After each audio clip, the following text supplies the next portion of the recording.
O, maiba naman tayo. Anong pangalan to? Alias Rene. Rene. O ano ngayon? Nasakba kayo na itong si alias Rene, binayaran pala para makaladkad sa kaso si Pastor Kibuloy at makaladkad itong si Inday Sara Duterte at saka si Tatay Digong. Ako, hindi ako nagtataka at hindi ako nagugulat. Kasi alam nyo, nung ako mismo ay umapir dyan sa komite ni Ontiveros, ang dami niyang invento. Yung kwento niya talaga, involved ka sa Pogo. Hindi siya nakikinig na ang aking involvement, ejectment case at ang aking kliyente ay umuupa lamang doon sa lupa at nagpapaupa ng premises doon sa Pogo, no? At talagang sinasabi niya pinagpipilitan, engage yan sa Pogo. At ang tanong ko nga doon, o sabihin natin engage sa Pogo, panahon na yon, legal. Ano naman pakialam mo dyan? O legal naman yung mga panahon na yon. Ngayon lang naman nag-illegal yan itong taon na ito. Pero ang katotohanan po niyan, talaga nagpupumilit siya ng mga panahon na yon na ikaw involved sa Pogo, ikaw may masama kang ginawa. Wala naman siya mapakitang masama kong ginawa. At ang pruweba lang na sinasabi niya na ako involved sa Pogo ay yung isang papel na wala naman lupagda, isang papel naman na walang maamin kung sino gumawa na nagpapakita na ako illegal. Ulitin ko po, sabihin na natin totoo yan at hindi naman totoo yan. Wala pong masama para maging isang abogado ng kahit anong korporasyon. Dahil ang trabaho ng abogado ay siguraduhin nga ng mga kliyente nila ay sumusunod sa batas. Pero ito po, tignan nyo naman po, non-bailable din ang sinampa kay Pastor Kibuloy. Milyones ang ginastos para magtanim ebidensya laban kay Kibuloy. Hindi ko po alam kung gagawin nila yan sa akin din, ha? Pero sa piskalya po, wala silang napresentang kahit anong testigo na nagsabi na nag-recruit ako at pinagsamantalahan ang kanilang gawain. No? So hindi ko po alam kung magbabayad din itong si Ontiveros ng 500,000 para sa testigo para madawit din ako at sabihin na ako nag-recruit sa kanila. No? Pero nakakataas balahibo po, nakakadiri, nakakagalit na isang senador ng bayan gagamit talaga ng ganitong mga taktika para madiin ang mga kalaban sa politika. And how dare you use the Senate of the Republic of the Philippines, no, para maging ano tawag dyan, para maging instrumento na gipitin ng mga kalaban ng administrasyon. At ang isa pang nakakasuka, yung talagang lantaran ng sabuatan ng mga dilawan, ng mga loyalista at CPP-NPA, no? Tingin nyo ba, miski kayo'y magsabuatan na yan, makukuha yung suporta ng taong bayan? Nagsabuatan na nga kayo. Ang latest survey, nangunguna pa rin, 33%. Si Inday Sara, kung magkaka-eleksyon na yun, siya maging presidente. At ang pinakamalapit na kanyang katunggali ay 15%, kalahati lamang. Yung tulpo nga, wala na no? Naglao na parang bula, no? So, ibig sabihin yan, magsama-sama man kayo, wala pa rin mangyayari sa inyo dahil alam ng taong bayan na ikaw, by rules, nakakadiri ka kasi kahit madali ka magmalinis. Hanggang ngayon, di mo naman sinasabi bakit bigla ka nanalo nung ikaw ay naging direktor ng PhilHealth at ang katutak na advertisement ang ginamit ng PhilHealth sa mga panahon na yon. Huwag mo sabihin di mo ginamit talaga ang pera ng PhilHealth para ikay manalo sa eleksyon na yon, ha? Ay, nako. Tapos, ang nakakabuhisit talaga dito sa mga dilawan, akala mo kung sino na sila lang yung malinis. Pero, ang dami naman nilang putik sa mga mukha. O, kita mo itong gawain to. Gawain ba ng matinong tao yan na magtatanim ebidensya, tanim testigo para lang magipit ang isang tao na walang kasalanan? O tapos akala mo kung sinong kami lang ang malinis sa bayan nito, kami lang ang dapat maglingkod. Kaya na-turn off ang taong bayan sa inyo. Bakit pa sumikat si Tatay Digong? Kasi walang kaplastikan. Inaamin niya tao siya, inaamin niya hindi siya perpekto, meron siyang mga kahinaan, ano ngayon? Basta nagmamahal siya sa bayan. Hindi gaya nyo na talagang kami lang ang malinis, kami lang ang magaling, kami lang ang pwedeng mamuno. Ayan, nakakasuka ka. At itong nangyari na ito na meron ng lumantad, nagpapatunay na wala kang karapatan maglingkod. Kaya nga nananawagan ako, no, kinakailangan mag-file ng ethics complaint dyan kay Ontiveros na yan. Ang sa ganun, masipa na siya sa Senado. Walang karapatan ang kahit sinong nagtatanim kaso, nagtatanim ebidensya, nagtatanim testigo na manatili sa Senado. Dahil ang Senado in the first place, nagagawa ng batas. No? Pangalawa, yung mga investigasyon na dapat ginagawa niya in aid of legislation at hindi dapat nagtatanim ebidensya laban sa mga kalaban sa politika. Again po lilinawin ko, kayo mga dilawan, as exemplified by Risa Ontiveros, sinusuka kayo kasi kayo mapagpanggap, nagmamalinis, pero nakakadiri naman kayo. At yan ang pruweba talaga. How dare you? Imagine everything is one statement, everything is on the basis of good faith na nagsasabi ng totoo, tapos gagastos ka ng milyon-milyon. Nabuti sana kung galing sa'yo. Galing din sa gobyerno yan. Diyos por santo naman. Kaya naman ang lalaki ng mga budget nyo dyan sa Senado, ginagamit nyo pala sa tanim ebidensya at tanim testigo. No? So yan po ang aking panawagan. Huwag po tayong tumigil hanggang ma-expel sa Senado itong antivirus neto dahil ang Riza Tanas antivirus, yung mga nagtatanim ebidensya, mga nagbabayad to bear false testimony. Alam nyo ba, nasa Biblia yan, bawal, di ba? Isa yan sa kautusan. Do not bear false witness against your neighbors.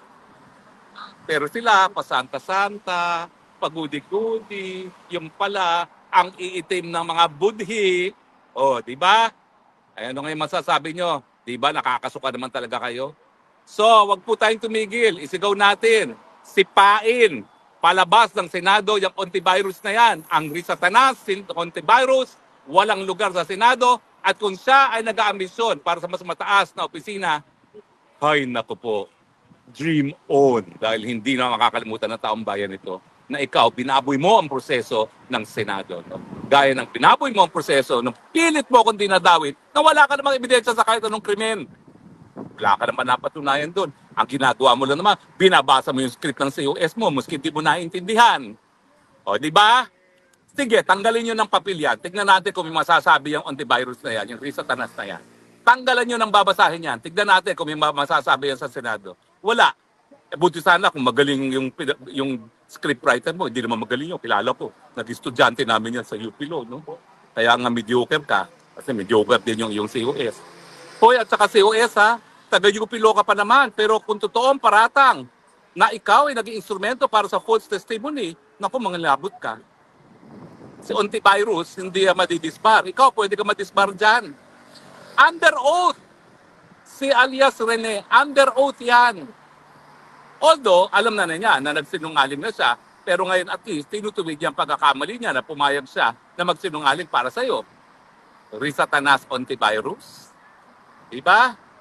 Ay naku mga taong bayan, mga kababayan, hanggang kailan ba tayo magpapabola sa mga santo-santita? Kami lang ang tama, kami lang ang magaling. Mga walang yan naman pala talaga at maitim ang budli. Diba? Kakagalit, dapat lang talaga magalit tayo.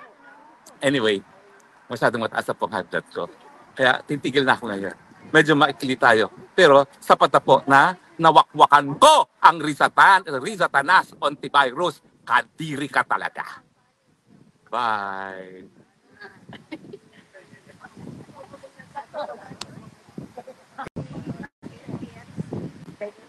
Yes. Magandang araw po sa inyong lahat ha. Nandito na naman kami sa Duterte Street kung saan nagtitipon-tipon na naman mga Pilipino. Sige po, pakita po natin. Alam niyo po, mga 4 na araw kami hindi nakapagtipon-tipon dahil sinarado po itong lugar nito dahil sa NATO. Ngayon wala nang NATO, balik na naman tayo sa Duterte Street. Atin na naman ang Duterte Street. Yeah. Ang street para isigaw na Duterte! Duterte! Duterte. Duterte. Bring him home! Bring him home. Bring him home. Bring him home. Well, alam niyo po, ngayon narito tayo sa Duterte Street. Abay, meron tayong 2 kababayan. Mainit-init pa, kakalanding lang galing sa Saudi Arabia. At siyempre, sila yung kauna-unang Pilipino na nakausap ko mula nung tension sa Middle East.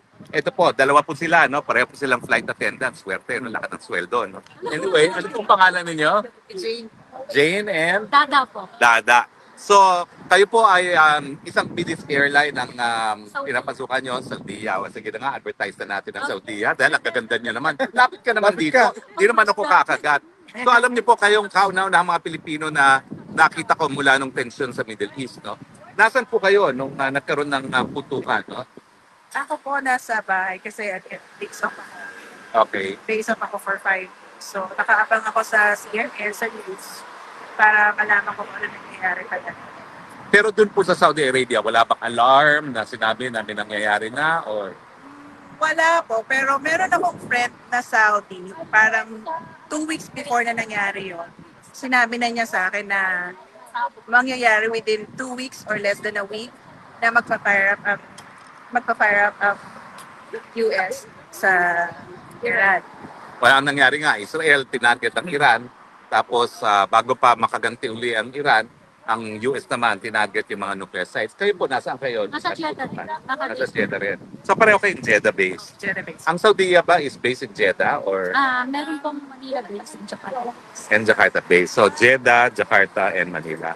So ano po ang naramdaman nyo? Yung naraman nyo nang nagputukan na naman ang Iran at saka ang Israel? Ako talaga kasi anytime baka noon, pero okay lang naman kasi parang hindi naman makisali yung tinulong namin isa sa gym. Jeddah. Pero siyempre, dahil nandun kayo, may ipit kayo, no? Ano ba ho? Meron ba kayong ugnayan sa mga kapwa Pilipino, sa embassy? Ano po nangyari? Meron din namang mga alert sa mga Pilipino community sa gym. Sino po nagbibigay ng alert na Sa yun? sa Pilipino, sa embassy. Ganon. By text ba ho yan? Or by... Ano po sabi doon sa alert? Sabi pagpa-chat, kung ano mga narinig na balita. Pero wag lang magbalita ng fake news. Oh. Kasi mahirap lang. Now, umabot po na parang 2 araw ata, no, na maraming airport na nagsarado dyan sa Middle East. Kayo po, sa Saudi, nagsarado ba yung airport Sa niya? Saudi po, hindi. Around Saudi Arabia lang, which is Kuwait, Qatar, Bahrain, and UAE, nagsarado ba? UAE, oo. Sila yung nagsara. Bakit Pero- hindi nagsarado ang Saudi Arabia? Kasi po, ang Saudi Arabia is nakapalibot naman sa kanya yung mga lugar na yun. Sila yung unang nakaharap sa Iran. Sila yung malapit. Kasi ang Qatar kasi ang may malaking US military base Oo. sa Gulf area. Dati target talaga ng Iran matapos no bilang Kasi sila gantin. may malaking Oo. US base na military. Well, sa tingin nyo ba, lalala pa ito or Sana naman hindi na. wala kasi tayong control yan eh, no? At saka Sana parang naman. hindi na natapos Maraming talaga. maapektuhan, lalo ng mga Pilipino. Meron tayong mga 2 milyong mga Pilipino dyan. No? Ano ba sa tingin nyo? May kakayahan ba ang gobyerno na i-repatriate yan? Kung talagang na... Sana naman meron mga konting ano nga to. Sana naman talaga meron. Kawawa naman pag wala. Doon ba sa alert na binigay sa inyo ng embassy, kung talagang nagtutukan at kinakailangan mag-repatriate, meron bang binigay sa inyo instructions para gagawin? So far wala naman. Parang hindi Wala. pa sila siguro nakikisama. Ganun. Pero Yung Saudi. malayo talaga ang Saudi. Pero kayo, oo, Force government ng Saudi. Talagang inaalalayan nila lahat ng sinasasakupan nilang tao. In short, parang maganda yung, what do you call this? Hindi ko masabi sa kanila. Okay. Yung safety nila. Kung paano nila pangalagaan yung mga tao. Regardless kung Saudi national ka or foreigner. Yung Pero, safety oo. ng mga tao is sobrang considered. pero pag nagputukan ba, sinong tutulong sa inyong mga Pilipino? Tulungan ba kayo ng Saudi government o tingin nyo kailangan ganun? Kasi kahit naman nung pandemic, wala naman silang pinili natin. Lahat equal lahat. Equal and treatment. Wala. That's the good thing about Saudi Arabia. So nakarating na kayo dito sa Europe, no? Kailan kayo dumating kahapon?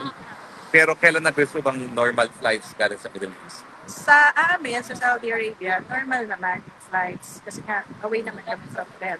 Pero sa Qatar, Doha, Bahrain, UAE, and Kuwait, parang less than 24 hours lang naman yung nag-stop. Pero yan ang pinaka-busy sa airport sa daigdig, yan, no? So talagang grabe na epekto niyan, no? Oo. So anyway, sa mga darating na panahon, siguro nagkaroon na kayo ng kaalaman at sa kamalayan na dapat maging handa. Ano naman ang mga hakbang na ginagawa ninyo para maghanda kasi talaga magkakaputukan? Kayo ba'y uuwi o mananatiling kayo sa Saudi? Kung ako lang, sa Saudi pa rin. Sa Saudi pa rin, miski magpuputukan na. Oo naman. Kasi feeling ka mas safe kayo dito sa Saudi. Oo naman. Tapos sa Pilipinas. Sorry. Oo naman, oo naman. Oo, doon ang work nyo. Eh kaso pag nagputukan, unang-unang titigil mga airlines, no? Kasi sasarado ang airspace, no? At yan na nga nangyari, 5 bansa nagsarado ng airspace, no? Pero sure kami na ang government ng Saudi, hindi nila basta-basta mababayaan regardless if you're a foreigner in their country. Kasi during the pandemic, kahit foreigner kami, hindi kami lumilipad pero may sweldo kami. So I believe kahit magkaroon... Mayaman kasi, no? Mayaman talaga. No? Pero bilang Pilipino, ewan ko, napanood niyo ba kung ano yung sinabi ni President Marcos Jr. na dapat gawin ng mga Pilipino habang nagpuputukan? Magtago muna. Magkano ako I sa mga felt ano. so sad sa ganun dahilan. Ako magkatago rin talaga ako Oo. pag nagputukan. Baka Oo. tamaan. Pero anong reaction mo nung sinabi niya na magtago muna kayo? Parang ganun kahina. Ay. At mabuti na lang kayo sa Saudi, parang pinaupayan na kayo sa Saudi na protektahan nyo na yan, no? Buti na lang malakas yung Saudi government. Kaya kahit pa paano lumalakas yung loob namin na mag-stay doon kahit hindi sa operasyon. Pero narinig namin, nakakalungkot. Ako talaga, akala ko nagluloko lang siya eh. Kaya ilang beses ko binalikan eh. Totoo pala. Nagkamot na naman at magtago muna kayo. Oh my goodness talaga. Bakit talaga naman magtatago? Kaya wala naman ang gagawin talaga. Anyway, magtago muna kayo. Yan po ang official government response doon sa kutukan sa Middle East at mga kababayan Pilipino. Talagang umarap na kayo na pagtataguan dahil hanggang dyan lang ang magiging tulong ng Marcos Jr. administration. Pasensya na kayo, hindi kayo magbibigyan ng lugar ng pagtataguan, pero merong moral support para kayo'y magtago. O, maiba naman tayo. Anong pangalan to? Alias Rene. O ano ngayon, nasakba kayo. Itong si alias Rene, binayaran pala para makaladkad sa kaso si Pastor Kibuloy at makaladkad itong si Inday Sara Duterte at saka si Tatay Digong. Ako, hindi ako nagtataka. At hindi ako nagugulat. Kasi alam nyo, nung ako mismo ay umapir dyan sa komite ni Ontiveros, ang dami niyang invento. Yung kwento niya talaga, involved ka sa Pogo. Hindi siya nakikinig na ang aking involvement, ejectment case, at ang aking kliyente ay umuupa lamang doon sa lupa at nagpapaupa ng premises doon sa Pogo, no? At talagang sinasabi niya pinagpipilitan, engage yan sa Pogo. At ang tanong ko nga doon, sabihin natin engage sa Pogo, panahon na yon, legal. Ano naman pakailan mo dyan? Legal naman yung mga panahon na yon. Ngayon lang naman nag-illegal yan itong taon na ito. Pero ang katotohanan po niyan, talaga nagpupumilit siya ng mga panahon na yon na ikaw involved sa Pogo, ikaw may masama kang ginawa. Wala naman siya mapakitang masama kang ginawa. At ang pruweba lang na sinasabi niya na ako involved sa Pogo ay yung isang papel na wala naman lupagda, isang papel naman na walang maamin kung sino gumawa na nagpapakita na ako illegal. Ulitin ko po, sabihin na natin totoo yan at hindi naman totoo yan. Wala pong masama para maging isang abogado ng kahit anong korporasyon. Dahil ang trabaho ng abogado ay siguraduhin nga ng mga kliyente nila ay sumusunod sa batas. Pero ito po, tignan nyo naman po, non-bailable din ang sinampa kay Pastor Kibuloy. Milyones ang ginastos para magtanim ebidensya laban kay Kibuloy. Hindi ko po alam kung gagawin nila yan sa akin din ha. Pero sa piskalya po, wala silang napresentang kahit anong testigo na nagsabi na nag-recruit ako at pinagsamantalahan ang kanilang gawain. No? So hindi ko po alam kung magbabayad din itong si Ontiveros ng 500,000 para sa testigo para madawit din ako at sabihin na ako nag-recruit sa kanila. No? Pero nakakataas balahibo po, nakakadiri, nakakagalit na isang senador ng bayan gagamit talaga ng ganitong mga taktika para madiin ang mga kalaban sa politika. And how dare you use the Senate of the Republic of the Philippines para maging para maging instrumento na gipitin ng mga kalaban ng administrasyon. At ang isa pang nakakasuka, yung talagang lantaran ng sabuatan ng mga dilawan, ng mga loyalista at CPP-NPA. No? Tingin nyo ba, miski kayo'y magsabuatan na yan, makukuha nyo ang suporta ng taong bayan? Nagsabuatan na nga kayo. Ang latest survey, nangunguna pa rin, 33%. Si Inday Sara, kung magkaka-eleksyon na yun, siya maging presidente. At ang pinakamalapit na kanyang katunggali ay 15%, kalahati lamang. Yung tulpo nga, wala na no? Naglao na parang bula, no? So, ibig sabihin yan, magsama-sama man kayo, wala pa rin mangyayari sa inyo dahil alam ng taong bayan na ikaw, by rules, nakakadiri ka kasi madali ka magmalinis. Hanggang ngayon, di mo naman sinasabi bakit bigla ka nanalo nung ikaw ay naging direktor ng PhilHealth at sangkatutak na advertisement ang ginamit ng PhilHealth sa mga panahon na yon. Huwag mo sabihin di mo ginamit talaga ang pera ng PhilHealth para ikay manalo sa eleksyon na yon, ha? Ay, nako. Tapos, ang nakakabuhisit talaga dito sa mga dilawan, akala mo kung sino na sila lang yung malinis. Pero, ang dami naman nilang putik sa mga mukha. O, kita mo itong gawain to. Gawain ba ng matinong tao yan na magtatanim ebidensya, tanim testigo, para lang magipit ang isang tao na walang kasalanan? O, tapos akala mo kung sinong kami lang ang malinis sa bayan nito, kami lang ang dapat maglingkod. Kaya na-turn off ang taong bayan sa inyo. Bakit pa sumikat si Tatay Digong? Kasi walang kaplastikan. Inaamin niya, tao siya. Inaamin niya, hindi siya perpekto. Meron siyang mga kahinaan. Ano ngayon? Basta nagmamahal siya sa bayan. Hindi gaya niyo na talagang kami lang ang malinis, kami lang ang magaling, kami lang ang pwedeng mamuno. Ayan, nakakasuka ka. At itong nangyari na ito na meron ng lumantad, nagpapatunay na wala kang karapatan maglingkod. Kaya nga nananawagan ako, kinakailangan mag-file ng ethics complaint dyan kay Ontiveros na yan. Ang sa ganun, masipa na siya sa Senado. walang karapatan ang kahit sinong nagtatanim kaso, nagtatanim ebidensya, nagtatanim testigo na manatili sa Senado. Dahil ang Senado in the first place, nagagawa ng batas. No? Pangalawa, yung mga investigasyon na dapat ginagawa niya in aid of legislation at hindi dapat nagtatanim ebidensya laban sa mga kalaban sa politika. Again po ha, lilinawin ko, kayo mga Dilawan, as exemplified by Risa Ontiveros, sinusuka kayo kasi kayo mapagpanggap, nagmamalinis, pero nakakadiri naman kayo. At yan ang pruweba talaga. How dare you? Imagine everything is one statement, everything is on the basis of good faith na nagsasabi ng totoo, tapos gagastos ka ng milyon-milyon, nabuti sana kung galing sa'yo. Galing din sa gobyerno yan. Diyos por santo naman. Kaya naman ang lalaki ng mga budget nyo dyan sa Senado, ginagamit nyo pala sa tanim ebidensya at tanim testigo. No? So yan po ang aking panawagan. Huwag po tayong tumigil hanggang ma-expel sa Senado itong antivirus neto dahil ang Riza Tanas antivirus, yung mga nagtatanim ebidensya, mga nagbabayad to bear false testimony, alam nyo ba, nasa Biblia yan, bawal, di ba? Isa yan sa kautusan. Do not bear false witness against your neighbors. Pero sila, pasanta-santa, pagudi-gudi, yung pala, ang iitim ng mga budhi. O, di ba? Ay, ano ngayon masasabi nyo? Di ba, nakakasuka naman talaga kayo? So, wag po tayong tumigil. Isigaw natin. Sipain. Palabas ng Senado yung antivirus na yan. Ang Risa Tanas, antivirus, walang lugar sa Senado. At kung siya ay nag-aambisyon para sa mas mataas na opisina, ay naku po, dream on. Dahil hindi na makakalimutan ng taong bayan ito na ikaw, binaboy mo ang proseso ng Senado. No? Gaya ng binaboy mo ang proseso, nung pilit mo kung dinadawit, na wala ka namang ebidensya sa kahit anong krimen. Wala ka naman napatunayan doon. Ang ginagawa mo lang naman, binabasa mo yung script ng COS mo, maski di mo naiintindihan. O, di ba? Sige, tanggalin nyo ng papel yan. Tignan natin kung may masasabi yung antivirus na yan, yung Risa Tanas na yan. Tanggalan nyo ng babasahin yan. Tignan natin kung may masasabi yan sa Senado. Wala. Buti sana kung magaling yung scriptwriter mo. Hindi naman magaling yun. Kilala ko. Nag-estudyante namin yan sa UP Law. No?